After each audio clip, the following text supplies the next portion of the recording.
The last doors of Beaumont and Crown opened with a soft, elegant chime.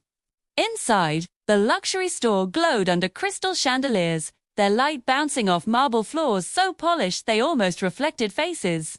The air smelled of leather, expensive perfume, and quiet power. Everything in the store whispered wealth without ever raising its voice. Amara Johnson paused just inside the entrance. She adjusted the sleeves of her navy blue coat and tightened her grip on her handbag. It was simple, slightly worn, and completely out of place among the designer pieces displayed around her. Still, it was clean, and more importantly, it belonged to her. Amara took a breath and stepped forward. Almost instantly, she felt it. The eyes. Two sales associates near the front desk stopped talking. One of them, a tall white woman with flawless makeup and blonde hair pulled into a tight bun, slowly scanned Amara from head to toe. Her name badge read Claire. The look wasn't curiosity. It was calculation. Amara had known that look her entire life. She continued walking, pretending not to notice, drawn toward a display of Italian handbags arranged like museum pieces. The prices were discreet, but shocking. One bag cost more than her first car.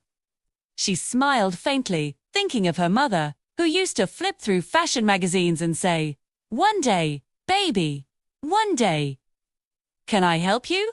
Claire's voice sliced through the quiet space. Amara turned calmly. "I'm just browsing for now." Claire's lips tightened. Her eyes dropped to Amara's shoes-plain flats, practical, unremarkable. "We don't allow browsing without intent to purchase," Claire said coolly. "This is a high-end store." Amara frowned slightly. "I'm sorry." Claire folded her arms. "If you're not planning to buy something today, I'll need to ask you to leave. We've had issues. Issues." The word landed heavy. Amara felt the familiar pressure in her chest, the old ache she thought success had erased. Around them, other customers, white, well-dressed, confidently upped freely, touched displays, accepted glasses of champagne. No one questioned their intent. "What kind of issues?" Amara asked quietly. Claire didn't answer. Said. She glanced toward the security guard standing near the back wall. A silent instruction passed between them. "Ma'am," the guard said as he approached, "we need you to move along." Amara looked at him, then around the store. "I haven't done anything wrong." Claire sighed, as if inconvenienced. "Please don't make this difficult." Something settled inside Amara then. Not rage. Not humiliation. Just clarity. She straightened her shoulders and met Claire's eyes. "All right," she said evenly. "I'll leave." Relief flashed across Claire's face. As Amara turned toward the exit, she heard a soft laugh behind her. A woman whispered, "These people always try." Amara didn't turn around. The doors closed behind her with the same elegant chime. Outside, the noise of the city rushed back in cars, voices, life moving forward. Amara stood still on the sidewalk, staring through the glass at the store that had just rejected her existence. Her reflection stared back, calm and unreadable. She reached into her coat pocket, pulled out her phone, and made a call. "Amara," Daniel Roth answered. "How did the visit go?" She kept her eyes on the store. Claire was laughing now, relaxed again. "Safe." "It was very informative," Amara said softly. A pause. "That doesn't sound good." "I want the acquisition finalized," she said. "Today," Daniel inhaled sharply. "Full control." "Yes." Another pause. Then, understood. Amara ended the call and walked away. What no one inside Beaumont and Crown knew was that Amara Johnson was the majority shareholder of Aurelius Holdings, a private investment firm known for acquiring luxury brands that had lost their moral compass, along with their market relevance. She didn't wear labels because she didn't need validation. She didn't announce her wealth because power spoke louder in silence. She had come to Beaumont and Crown to see the soul of the company before signing the final papers. They had shown her everything she needed to know. The next morning, the store buzzed with nervous energy. Employees polished counters until they gleamed brighter than usual. Displays were rearranged again and again. Rumors of new ownership had spread fast. Claire stood near the front, posture perfect, smile rehearsed. Relax, she whispered to a junior associate. Corporate people are predictable. The doors chimed. Claire's smile froze. Amara walked in wearing the same navy coat, the same handbag, the same calm expression. Behind her followed 3 sharply dressed executives, including Daniel Roth. The store manager rushed forward. "Welcome! You must be!" Daniel walked past him without slowing. He turned to Amara. "Ms. Johnson, shall we begin?" The room went silent. The manager swallowed. "Ms. Johnson." Amara nodded.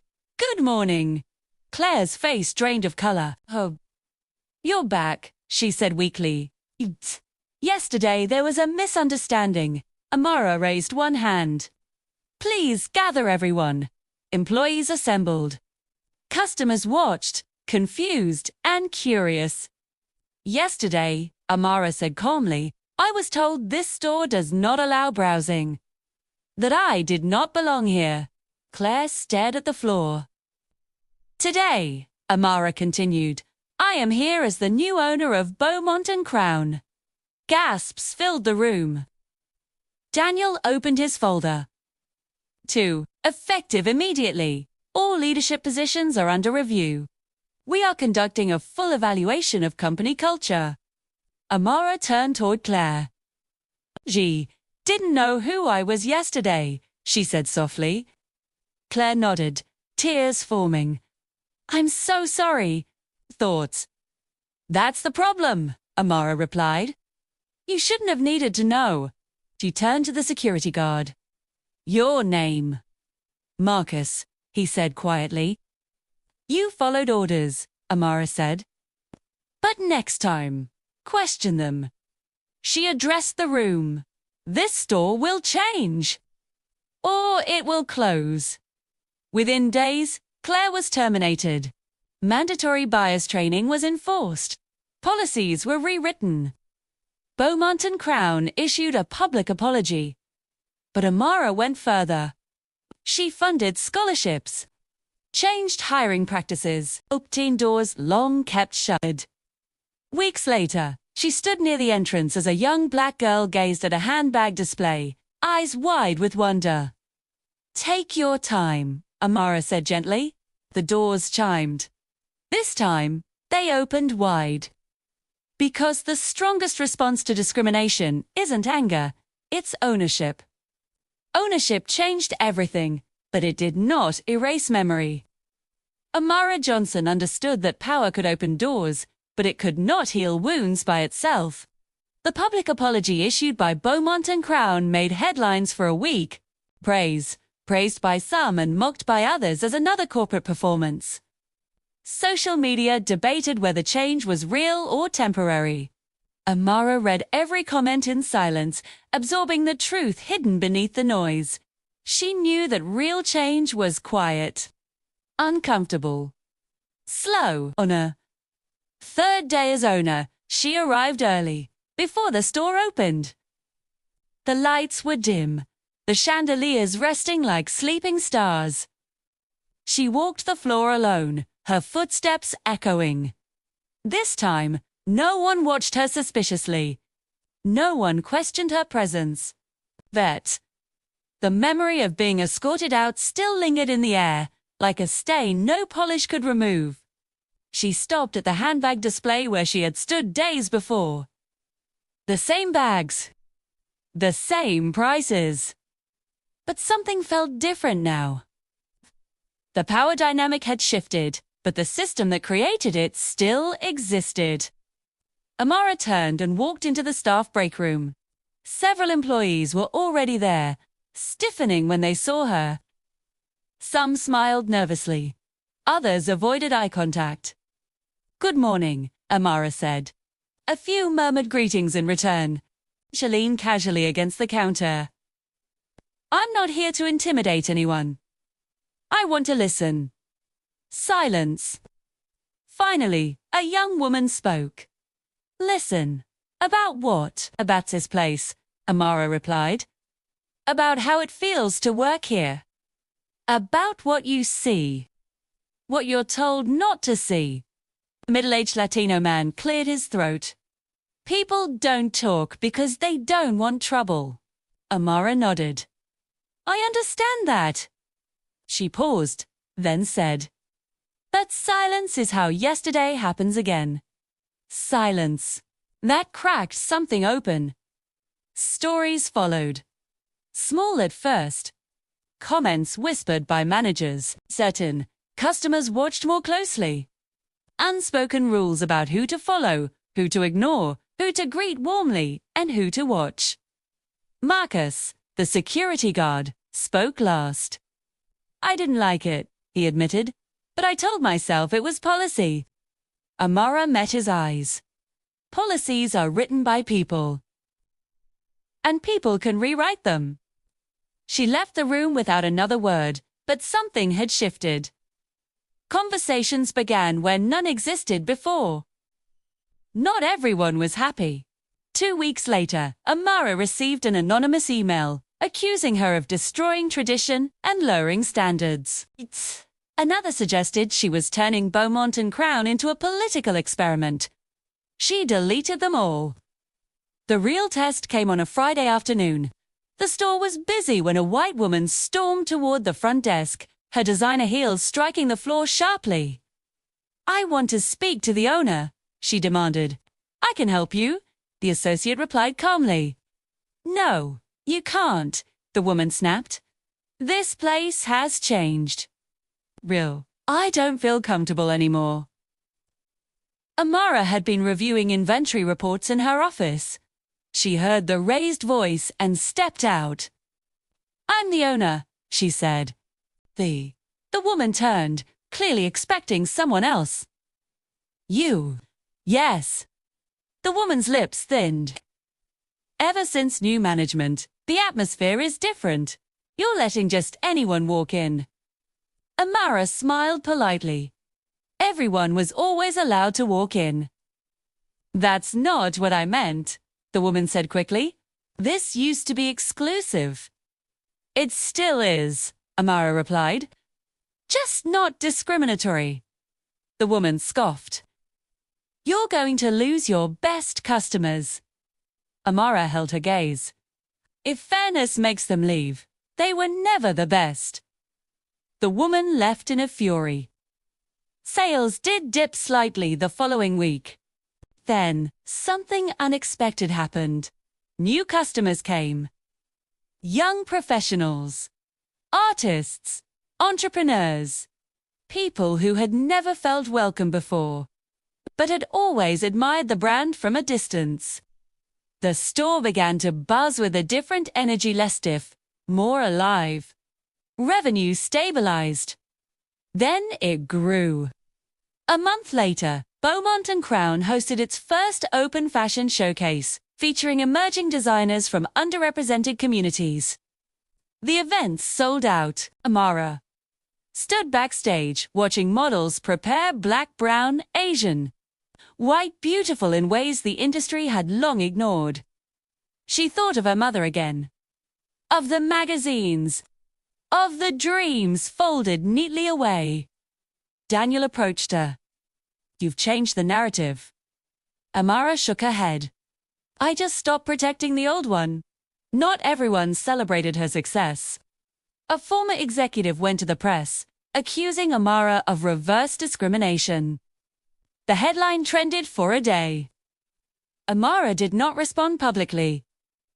Instead, she invited journalists to walk the store floor, to interview staff, to speak to customers. Transparency did the talking. The story died quietly. One evening, as Amara prepared to leave, Marcus stopped her near the exit. My daughter wants to work in fashion, he said hesitantly. She's 16. Amara smiled. Tell her to apply when she's ready. He nodded, eyes shining. Later that night, Amara sat alone in her apartment overlooking the city. The lights stretched endlessly, each one a story. She poured a glass of water and sat by the window, letting the silence wrap around her. For the first time since buying the store, the weight hit her. Not the stress, the responsibility. She thought of the girl who had been humiliated, the woman who had been underestimated, the child who had been told to wait. Ownership had given her power, but leadership demanded something deeper.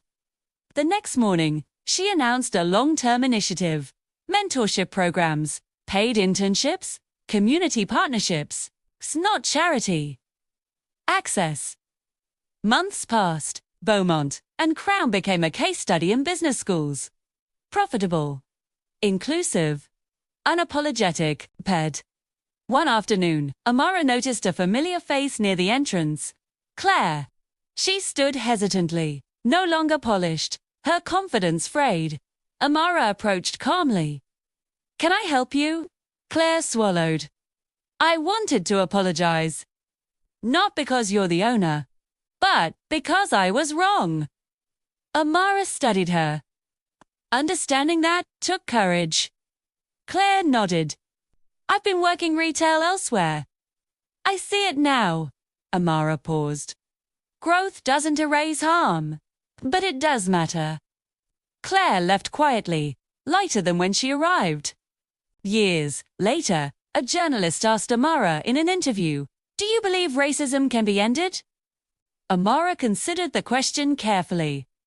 No, she said honestly, but I believe it can be exposed, challenged, and starved of power. The interviewer nodded. Amara added, I was kicked out of a store once. That moment tried to shrink me. Instead, it clarified me. The article went viral. Some called her inspirational. Others called her dangerous. Amara called it truth. On a bright afternoon, she stood once again at the entrance of Beaumont and Crown. A little boy tugged at his mother's hand, pointing excitedly at the display. Can we go in? He asked. His mother hesitated, then smiled. Yes. Amara opened the door herself. The chime sounded. N. For once, it meant welcome.